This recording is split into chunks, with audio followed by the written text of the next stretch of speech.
প্রোগ্রামটা আসলে বেসিক প্রজেক্টের আন্ডারে পরিষদগুলোতে পঞ্চায়েত বিচার কার্যক্রমগুলোর নথি অনেকাংশে পাওয়া যায় না, যার ফলে তথ্যগুলো আসলে পূর্ণাঙ্গ সব জায়গায় পাওয়া যায় না, আংশিক রিপোর্ট পাওয়া যায়।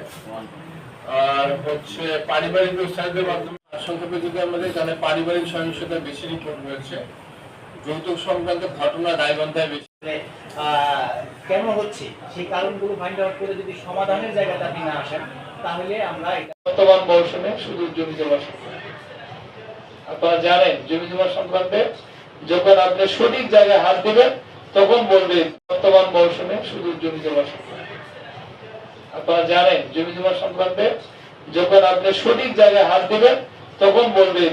সেটা হচ্ছে পলিটিক্যাল কমিটমেন্ট, এর উপর আসলে কিছু নেই। আপনি এই সব কিছু বুঝতে হলে আপনাকে আগে বাংলাদেশে বুঝতে হবে। আপনি চিন্তা করবেন ইউরোপ আমেরিকার, এটা হবে না। বাংলাদেশের মানুষ আপনাকে আপনার সংস্কৃতি নিয়ে অ্যানালাইসিস করতে হবে, আপনাকে আপনার এই সংস্কৃতির মধ্যে থেকে এটাকে কাজে লাগিয়ে আপনাকে এই সমস্যার সমাধান করতে হবে। আমার পাশে আমার ভাবি আছে, উনি জনসেবার নিয়োজিত আছেন, তো ওনাকে দেখে আসলে নিজেকে একটু ইন্সপায়ার করি। তো টুকু জানি আর কি যে আমাদের পারিবারিক শিক্ষা নাগরিক, হ্যাঁ আমাদের আমরা যারা বাবা মা আছি, প্রতিবেশী আছি, পাড়া প্রতিবেশী, এখানে আমাদের অনেক কিছু শিকার আছে। ভালো।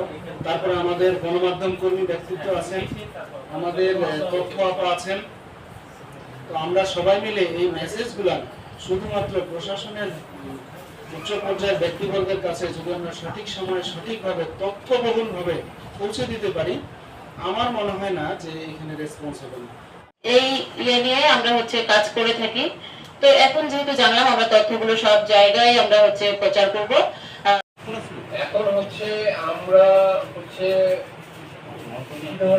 ধরনের